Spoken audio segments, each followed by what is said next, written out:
Hello friends, എല്ലാവർക്കും നമസ്കാരം. എല്ലാവരും കാത്തിരിക്കുന്ന നിങ്ങളുടെ പുതുപുത്തൻ വിശേഷത്തിലേക്ക് ഏവർക്കും സ്വാഗതം. ഞാൻ നിങ്ങളുടെ സന്തോഷേരിയാണ്. നിങ്ങൾക്ക് ഇഷ്ടപ്പെട്ട കഥകളൊക്കെ ആയിട്ടാണ് ഞാൻ വന്നിരിക്കുന്നത്. എന്തായാലും നമ്മുടെ ഗൗതത്തിൻ്റെയും നന്ദയുടെയും അടുത്തൊരാഴ്ചത്തെ കഥ. അപ്പോൾ നമ്മളെല്ലാവരും പ്രമോ കണ്ട ആകെ സങ്കടത്തിലാണല്ലേ.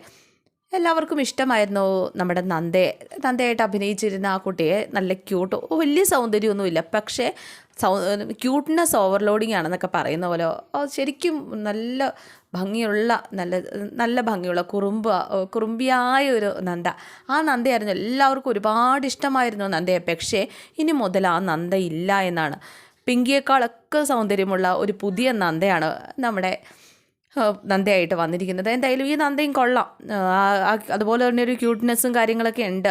ഇപ്പോൾ നമ്മളെല്ലാവരും ഈ അളകനന്ദയെ അക്സെപ്റ്റ് ചെയ്തതുപോലെ ഈ പുതിയ നന്ദയെ നമ്മൾ അക്സെപ്റ്റ് ചെയ്യുക തന്നെ ചെയ്യും. കാരണം ഇങ്ങനെ മാറ്റം, നമ്മളെല്ലാവരും മനുഷ്യരാണ്, മാറ്റങ്ങൾ ഉൾക്കൊള്ളാൻ കഴിവുള്ളവരാണ്. അതുകൊണ്ട് തന്നെ എല്ലാവർക്കും അളകനന്ദയെ ഇഷ്ടമാവും. എന്തായാലും അവർ കാസ്റ്റിംഗ് മാറ്റി ചെയ്തെങ്കിലും എന്തെങ്കിലും അസൗകര്യം കൊണ്ടായിരിക്കാം നന്ദയ്ക്ക് മാറേണ്ടി വന്നത്. എന്തായാലും പുതിയൊരു നന്ദയും നല്ലൊരു നന്ദയെ തന്നെയാണ് തന്നിരിക്കുന്നത്. അപ്പോൾ നമുക്കെല്ലാവർക്കും അത് അംഗീകരിക്കാനായിട്ട് ശ്രമിക്കാം. എന്തായാലും നമുക്ക് അടുത്ത ഒരാഴ്ചത്തെ കഥയിലേക്ക് പോകാം. അപ്പോൾ പിങ്കി, എൻ്റെ അമ്മോ, പിങ്കിയുടെ ഒരവസ്ഥ അതൊരൊന്നൊന്നര അവസ്ഥയായി പോയി. ഇന്നത്തെ എപ്പിസോഡിൽ എന്തൊക്കെ സ്വപ്നങ്ങളും എന്തൊക്കെ മോഹങ്ങളായിട്ടാണ് ആ പെണ്ണിറങ്ങി തിരിച്ചത്. എന്തായാലും നമ്മുടെ ഗൗതത്തിനോടൊപ്പം ഒരു യാത്ര മാത്രമല്ല, ഫിക്സ് വന്ന് അഭിനയിക്കുന്നത് പോലെ അഭിനയിച്ച് ഗൗതത്തെ കൊടുക്കാനുള്ള കുറേ പ്ലാനൊക്കെ ആയിട്ടാണ് സാന്ദ്രയും ഈ പിങ്കിയും കൂടെ ഇറങ്ങിത്തിരിക്കുന്നത്. പക്ഷെ അതെല്ലാം പൊളിച്ച് പാളീസാക്കിക്കൊണ്ട് നമ്മുടെ അരുൺ ഈ അർജുൻ്റെ അമ്മയെ അങ്ങോട്ടേക്ക് കൂട്ടിക്കൊണ്ട് വരുന്നുണ്ട്. എന്തായാലും അർജുൻ്റെ അമ്മ വന്നു കഴിഞ്ഞപ്പോഴേക്കും പിങ്കിയുടെ മുഖം ഇരിക്കണം കാണാം വെളുത്ത്. അപ്പോൾ അർജുൻ്റെ അമ്മ മരുമകളെ സ്നേഹിക്കാനായിട്ട് ഒന്ന് ചേർത്ത് പിടിച്ചപ്പോഴൊക്കെ ഒരു വളിച്ച ചിരിയോടെ ഇങ്ങനെ നിൽക്കുന്നുണ്ട് കേട്ടോ. എന്തായാലും ഞാൻ വന്നത് മോളെ കാണാൻ വേണ്ടിയിട്ട് തന്നെയാണ്. അമ്മ അമ്പലങ്ങളിലും പോയിരിക്കുകയായിരുന്നു എന്നൊക്കെ പറഞ്ഞിട്ട് ഈ പുള്ളിക്കാരി ഒരു ഏലസ് കൊടുക്കാൻ കേട്ടോ. ഇതൊക്കെ ഞാൻ ഇന്നലെ പ്രമോയിൽ പറഞ്ഞതാണ്. അപ്പോൾ ഇന്നത്തെ എപ്പിസോഡ് അത്ര എത്തിയില്ലായിരുന്നു. അപ്പോൾ എന്തായാലും ഒരു ഏലസൊക്കെ ഇങ്ങനെ കൊടുക്കുകയാണോ. ആ ഏലസൊക്കെ ആയിട്ട് ഈ പിങ്കി റൂമിലേക്ക് പോയിട്ട് കയ്യിലിരുന്ന മാലയൊക്കെ വലിച്ചെറിഞ്ഞ് അതായത് ഈ നമ്മുടെ അർജുൻ്റെ അമ്മ സമ്മാനമായിട്ടൊരു മാലയൊക്കെ കൊടുക്കുന്നുണ്ട്. ഇതെല്ലാം വലിച്ച് പെറുക്കി എറിഞ്ഞിട്ടാണ് പിങ്കി ദേഷ്യത്തോടു കൂടി അങ്ങനെ റൂമിലേക്ക് പോയി ദേഷ്യത്തോടു കൂടിയ തള്ളയ്ക്ക് വരാങ്ങട്ട നേരം എന്നൊക്കെ മനസ്സിലിങ്ങനെ തള്ളേനെ പ്രാഗ് കൊണ്ട് തൻ്റെ സകല പ്ലാനും പൊള്ളിച്ചടുക്കി. അപ്പോൾ ആ ദേഷ്യത്തോട് കൂടിയിട്ട് അവിടെ കണ്ടൊക്കെ വലിച്ചെറിയാണ് കേട്ടോ. ഇതേ സമയമുണ്ടല്ലോ ഈ മോഹിനി ഇതൊക്കെ വന്നിങ്ങനെ കാണുന്നുണ്ട്, പിങ്കി കാണിക്കുന്നതൊക്കെ.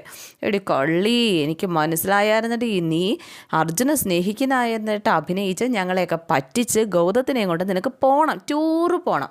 അതിന് വേണ്ടിയിട്ടാണ് നീ ട്രിപ്പ് പ്ലാൻ ചെയ്തത്. നിൻ്റെ ട്രിപ്പൊക്കെ ഇപ്പോൾ പൊളിച്ചടുക്കിയില്ലേ. അതിന് പിന്നിലും ഈ മോഹിനിയും പവിത്രയും തന്നെയാണ്. അരുണിനോട് പറഞ്ഞതും ഇങ്ങനെ വിളിച്ചുകൊണ്ട് വരാൻ പറഞ്ഞതും ഒക്കെ ഇവർ തന്നെയാണ്. എന്തായാലും മോഹിനിയൊക്കെ ചിരിച്ചുകൊണ്ട് ഇങ്ങനെ നിൽപ്പുണ്ട് കേട്ടോ. ഇത് കഴിഞ്ഞിട്ട് നമ്മുടെ സാന്ദ്ര വിളിക്കുന്നുണ്ട്. നീ ഇത് എവിടെയാണെന്നൊക്കെ ചോദിച്ചിട്ട്, സ്ഥലം എത്താറായോ, നീ എവിടെയാണ്, ഞാനിവിടെ വെയിറ്റ് ചെയ്യാണ് എന്നൊക്കെ പറഞ്ഞപ്പോഴേക്കും സ്ഥലം എത്താറായില്ല, ഒന്നും എത്താറായില്ല, നിൻ്റെ പ്ലാനെല്ലാം പൊട്ടി പോളീസായി പോയി, തള്ള കയറി വന്നു എന്നൊക്കെ ഇങ്ങനെ പറയുക. അപ്പോൾ ഏത് തള്ള, നീ അല്ലേ പറഞ്ഞത് അർജുൻ്റെ അമ്മയുടെ അടുത്തേക്ക് പോകാനായിട്ട്? അവരിങ്ങോട്ടേക്ക് കയറി വന്നിരിക്കുക, അവരിനി ഇവിടെയാണ് താമസിക്കുന്നത്, അവരിനി പോണില്ല, ഇനിയിപ്പോൾ ഞാൻ എന്ത് ചെയ്യും, വെറുതെ ഓരോ നാശിച്ച് കൂട്ടി നിൻ്റെ വാക്കും കേട്ടിട്ടാ എന്നൊക്കെ ഇങ്ങനെ പറയുകയാണ്. എനിക്കറിയാം ഇനി എന്താ വേണ്ടതെന്ന്. അപ്പോൾ എന്തായാലും നീ ഈ അഭിനയിച്ചത് കുറച്ചുകൂടി അങ്ങോട്ട് അഭിനയിക്കുക, അതല്ലാതെ വേറെ നിനക്ക് വഴിയൊന്നുമില്ല. നീ അഭിനയിച്ച് അർജുനെ ഇഷ്ടമാണെന്ന രീതിയിൽ അങ്ങോട്ട് മുന്നോട്ട് അഭിനയിക്കുക. അപ്പോൾ എനിക്കെങ്ങും പറ്റത്തില്ല അർജുനെ ഇഷ്ടമാണെന്ന് പറഞ്ഞ് അഭിനയിക്കാനൊന്നും. അപ്പോഴേക്കും സാന്ദ്ര പറഞ്ഞു, ഇപ്പം നീ ഗൗതത്തിനോട് വീണ്ടും അടുപ്പം കാണിച്ചു തുടങ്ങിയിട്ടുണ്ടെങ്കിൽ ഒരിക്കലും പിന്നെ നിന്നെ അവരാരും വിശ്വസിക്കില്ല. അപ്പോൾ അർജുനെ സ്നേഹിക്കുന്ന നിന്നെ അവർക്ക് എല്ലാവർക്കും വലിയ താല്പര്യമായിരിക്കും. അപ്പോൾ അർജുനെ സ്നേഹിക്കുന്നു എന്ന് വരുത്തി തീർത്തുകൊണ്ട് നീ ഗൗതത്തിലേക്ക് അടുക്കാനാണ് ശ്രമിക്കേണ്ടത്. നിനക്ക് ആ വീട്ടിലെ മറ്റാരെയല്ല വേണ്ടത്, ഗൗതത്തെയാണ്. അതിന് വേണ്ടിയിട്ട് നീ അർജുനെ സ്നേഹിക്കുന്നതായിട്ട് അഭിനയിച്ചാൽ പറ്റുള്ളൂ എന്നിങ്ങനെ സാന്ദ്ര പറഞ്ഞു കഴിയുമ്പോഴേക്കും എന്താ ചെയ്യുക എന്നാൽ ശരി എന്നൊക്കെ പറഞ്ഞിട്ട് പിങ്കി വയ്ക്കുകയാണ്. സാന്ദ്ര പറഞ്ഞതിൽ കാര്യമുണ്ടെന്ന് തോന്നി കേട്ടോ. സാന്ദ്ര പറഞ്ഞതിലും കാര്യമുണ്ട് എന്ന് മനസ്സിലായി. ഈ പിങ്കിയെയും നന്ദയെയും ഗൗതത്തെയും പിങ്കി അംഗീകരിക്കുകയും അർജുനെ സ്നേഹിക്കുകയും ചെയ്യുന്നതായിട്ട് ഭാവിക്കുക. ഇതല്ലാതെ തനിക്ക് വേറെ ഒരു നിവൃത്തിയില്ല എന്ന് മനസ്സിലായി. എല്ലാവരും തന്നെ വിശ്വസിക്കും, എല്ലാവരും പിങ്കിയെ വിശ്വസിക്കും, പക്ഷെ ഒരാൾ മാത്രം വിശ്വസിക്കത്തില്ല. ആരാണെന്നറിയാവോ? ഒരാളെന്ന് മാത്രം എന്ന് പറഞ്ഞിട്ടുണ്ടെങ്കിൽ മോഹിനിയും പവിത്രയൊക്കെ അവരുടെ ഉദ്ദേശം അറിയാം, പക്ഷേ നമ്മുടെ നന്ദയ്ക്ക് അറിയാം പിങ്കിയെ. അതുകൊണ്ട് തന്നെ നന്ദ ഒരിക്കലും പിങ്കിയെ വിശ്വസിക്കത്തില്ല. അപ്പോൾ ഫോൺ വിളിച്ചിട്ട് നമ്മുടെ നന്ദയോട് ഗൗതം ഇങ്ങനെ പറയുന്നുണ്ട്, ഇതൊക്കെയാണ് സംഭവിച്ചത്, ഇങ്ങനെ അമ്മ ഇങ്ങോട്ട് അർജുനൻ്റെ അമ്മ ഇങ്ങോട്ടേക്ക് തിരിച്ചു വന്നു, അതുകൊണ്ട് പോകേണ്ടി വന്നില്ല എന്നൊക്കെ ഇങ്ങനെ പറഞ്ഞു കഴിഞ്ഞപ്പോഴേക്കും നന്ദ പറയുക, അതെ എൻ്റെ പ്രാർത്ഥന കൊണ്ടാണ് എന്ന്. അതെന്താടി കുശുമ്പി, നിനക്കിപ്പോഴും അവിടെ സംശയമായിട്ടാണോ ഇരിക്കണേ, എന്നാൽ നീങ്ങ് പോരെ എന്നൊക്കെ ഇങ്ങനെ പറയുകയാണ്. എന്തായാലും അവരുടെ ആ പ്രണയസല്ലാപങ്ങളും കാര്യങ്ങളും ഒക്കെ ഓരോ വഴിക്ക് ഇങ്ങനെ നടക്കുകയൊക്കെ ചെയ്യുന്നുണ്ട്. ഇതിന് ശേഷമാണ് നമ്മുടെ നന്ദ തിരിച്ചു വരുന്നത്. പിങ്കിയാണ് ഗൗതത്തെ താൻ അർജുനെ സ്നേഹിക്കുന്നു എന്ന് വിശ്വസിപ്പിക്കാനുള്ള, അല്ലെങ്കിൽ അർജുനെ താൻ അംഗീകരിക്കുന്നു എന്ന് വിശ്വസിപ്പിക്കാനുള്ള ഒരു ശ്രമമൊക്കെ നമ്മുടെ പിങ്കി നടത്തുകയൊക്കെ ചെയ്യുന്നുണ്ട് ഈ സാന്ദ്രയുടെ വാക്കും കേട്ടിട്ട്. എന്തായാലും അളകനന്ദ തിരിച്ചു വരികയാണ്. ഒരു ദിവസം ഇങ്ങനെ ഇരിക്കുന്ന സമയത്ത് കോളിംഗ് ബെൽ ഇങ്ങനെ കേൾക്കുകയാണ്. ഈ അളകനന്ദ തിരിച്ചു വരുന്നതിന് മുമ്പ് തന്നെ ഇവിടെ ചില സംഭവ വികാസങ്ങളൊക്കെ നടക്കുന്നുണ്ട്.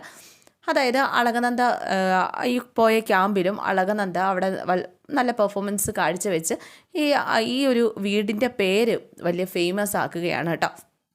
അതായത് ഇന്ദിവരം തറവാട്ടിലെ ഈ ഒരു ഇൻ്റർവ്യൂവിലൂടെ ഇന്ദിവരം തറവാടിൻ്റെ കാര്യവും അതുപോലെ തന്നെ ഇന്ദിവരം തറവാട്ടിലെ വല്യമ്മയെക്കുറിച്ചും ഒക്കെ ഇങ്ങനെ പറയുകയൊക്കെ ചെയ്തു കഴിഞ്ഞപ്പോഴേക്കും പുള്ളിക്കാരിക്ക് ഭയങ്കര സന്തോഷമൊക്കെ ആവുന്നുണ്ട്. അതായത് അരുന്ധതിക്ക് ഭയങ്കര സന്തോഷമൊക്കെ ആവുന്നുണ്ട്. എന്നാലും ഇവൾക്ക് എന്നോട് ഇത്ര ഇഷ്ടമുണ്ടായിരുന്നോ, ഇവൾ മിടിക്കുകയാണല്ലോ, അല്ലെങ്കിൽ അവൾ കുരുത്തമുള്ള വെങ്കൊച്ച എന്ന രീതിയിലാണ് അരുന്ധതി സംസാരിക്കുന്നത്. ഇത് കേട്ടപ്പോഴേക്കും പിങ്കിക്ക് ദേഷ്യം വരുന്നുണ്ട്. എന്തായാലും നമ്മുടെ നന്ദ തിരിച്ചു വന്നു കഴിഞ്ഞപ്പോഴേക്കും ഒരു ആഘോഷവും സന്തോഷവും തന്നെയാണ്. നന്ദ എല്ലാവരെയും ഓടി നടന്ന് സ്നേഹിക്കുകയാണ്, അല്ലെങ്കിൽ നന്ദ എല്ലാവരെയും ഓടി നടന്നിങ്ങനെ പരിഗണിച്ചും എല്ലാവരോടും കുറുമ്പ് കാട്ടിയൊക്കെ അവിടെ വൈബാക്കാണെന്ന് തന്നെ പറയാം. പിങ്കി ആണെങ്കിൽ ഇതൊക്കെ കണ്ടിട്ട് കൊട്ടക്കൊലിപ്പിലിങ്ങനെ ഇരിക്കുക. പിങ്കിക്കാണെങ്കിലും ഒന്നും നന്ദയെ എതിർത്ത് നിൽക്കാനും പറ്റില്ല. കാരണം ഗൗതവും നന്ദയും തമ്മിൽ ഒരുമിച്ച് ചേരും, അല്ലെങ്കിൽ ഒരുമിച്ച് ഇരിക്കുകയോ സംസാരിക്കുകയോ ഒക്കെ ചെയ്യുമ്പോൾ പിങ്കി ഇതിൻ്റെ ഇടയ്ക്കേട്ട് ചെന്ന് കഴിഞ്ഞിട്ടുണ്ടെങ്കിൽ നന്ദയ്ക്കും ഗൗതത്തിനും അല്ലെങ്കിൽ പ്രത്യേകിച്ച് ഗൗതത്തിന് സംശയം തോന്നും. അതുകൊണ്ട് തന്നെ ഇവരുടെ ഇടയ്ക്കൊക്കെ ചെല്ലാൻ പറ്റാതെ ഇങ്ങനെ നോക്കിയിരിക്കുന്ന ഒരു നോക്കൂത്തിയെ പോലെ ഇങ്ങനെ നോക്കിയിരിക്കുകയാണ്. എന്തായാലും നമ്മുടെ ഗൗതവും നന്ദയും തമ്മിലുള്ള ആ ഒരു വന്നു കഴിയുമ്പോഴുള്ള ഒരു നല്ല റിലേഷൻഷിപ്പും ഒക്കെ നമുക്ക് അടുത്ത ആഴ്ചത്തെ എപ്പിസോഡിനകത്ത് കാണാൻ സാധിക്കും. പ്രത്യേകിച്ച് നമ്മുടെ അരുന്ധതി വല്യമ്മയും ഒക്കെ ഇവളെ പൊന്നു പോലെ ഇങ്ങനെ നോക്കുന്ന ആ ഒരു ഇത് തന്നെയാണ് ഹൈലൈറ്റായിട്ട് ഇങ്ങനെ നിൽക്കുന്നത്. എന്തായാലും കുടുംബത്തിന് വേണ്ടിയിട്ട് നല്ലത് ചെയ്ത ഇവളെ പൊക്കി പറയുമായിരുന്നത് വല്യമ്മ നന്ദമോളായതുകൊണ്ടാണ് ഇങ്ങനെയൊക്കെ ചെയ്തത്. എന്തായാലും നന്ദമോൾ ഈ വീടിൻ്റെ വിളക്കാണ് ഈ വീട്ടിലേക്ക് വന്നത്. ഇപ്പോൾ ആദ്യമൊക്കെ എനിക്ക് ഇഷ്ടമായിരുന്നില്ല, പക്ഷേ എൻ്റെ നന്ദമോളെ എനിക്കിപ്പോൾ മനസ്സിലായി എന്നൊക്കെ പറഞ്ഞ്. ഇതേസമയം പിങ്കി നന്ദയെ എങ്ങനെ വെറുപ്പിക്കാം, നന്ദയെയും ഈ അരുന്ധതി വല്യമ്മയ്ക്ക് എങ്ങനെ തെറ്റിക്കാം, അല്ലാതെ ഒരു രക്ഷയില്ല, ഇവിടെ പിടിച്ചു നിൽക്കാൻ പറ്റില്ല എന്ന് മനസ്സിലായി കേട്ടോ. തനിക്ക് ഗൗതത്തെ കിട്ടില്ല എന്ന് മനസ്സിലായി. അതുകൊണ്ട് ഈ പിങ്കി എന്ത് ചെയ്തു, നന്ദയായിട്ട് കൊമ്പ് കോർക്കണ സമയത്ത് നമ്മുടെ പിങ്കി കുറേ അഭിനയമൊക്കെ കാഴ്ചവെക്കുമ്പോൾ നന്ദ പറയുന്നുണ്ട്, എന്തിനാ എൻ്റെ പിങ്കിക്ക് ഒരിക്കലും ഗൗതത്തെ മറക്കാനാവില്ല എന്ന് എനിക്കറിയാം. പ്രത്യേകിച്ചൊരു സുപ്രഭാതത്തിൽ പിങ്കി അർജുനേട്ടനെ സ്നേഹിക്കുന്നു എന്നൊക്കെ പറഞ്ഞിട്ടുണ്ടെങ്കിൽ അതൊരിക്കലും ഞാൻ വിശ്വസിക്കില്ല. മറ്റാരെയൊക്കെ പറ്റിച്ചാലും ഞാനൊരിക്കലും അത് വിശ്വസിക്കില്ല പിങ്കി. ഒരിക്കലും നിനക്കതിന് സാധിക്കില്ല എന്ന് എനിക്കറിയാം. പിന്നെ നിൻ്റെ ഉദ്ദേശം എന്താണെന്നും എനിക്കറിയാം. നിൻ്റെ ആ ഉദ്ദേശമൊക്കെ അവിടെ ഇരിക്കത്തേ ഉള്ളൂ. ഒരിക്കലും ഗൗതം സാറിനെ പിങ്കിക്ക് കിട്ടാൻ പോകുന്നില്ല. അത് ദൈവം വിധിച്ച വിധിയാണ്, അതുപോലെ തന്നെ നടക്കുകയുള്ളൂ എന്നൊക്കെ പറഞ്ഞിട്ട് നമ്മുടെ അളകനന്ദ ഗൗതത്തിന് മനസ്സിലാക്കി കൊടുക്കുകയാണ്. ഈ പിങ്കി ഇങ്ങനെയാണ്, പിങ്കി മനസ്സുകൊണ്ട് മുഖത്ത് മറ്റൊന്നും വെച്ച് നടക്കുന്നവളാണെന്നൊക്കെ പറഞ്ഞിട്ടും നമ്മുടെ ഇവൻ വിശ്വസിക്കാൻ തയ്യാറാവുന്നില്ല കേട്ടോ. ഇത് കഴിഞ്ഞപ്പോഴേക്കും നമ്മുടെ പിങ്കി ആ ഫോട്ടോ ഒക്കെ കാണിക്കാനൊക്കെ ഉള്ളൊരു ശ്രമമൊക്കെ നടത്തുന്നുണ്ട്. അത് കഴിഞ്ഞിട്ട് ബീച്ചിൽ വെച്ചെടുത്ത ഫോട്ടോസും ഒക്കെ. അപ്പോൾ ഇതൊക്കെയാണ് വരാനിരിക്കുന്ന എപ്പിസോഡുകളിലെ വിശേഷങ്ങൾ. കൂടുതൽ വിശേഷങ്ങൾ നമുക്ക് നാളെ അറിയാം. കാത്തിരിക്കുക. C okay, thank you.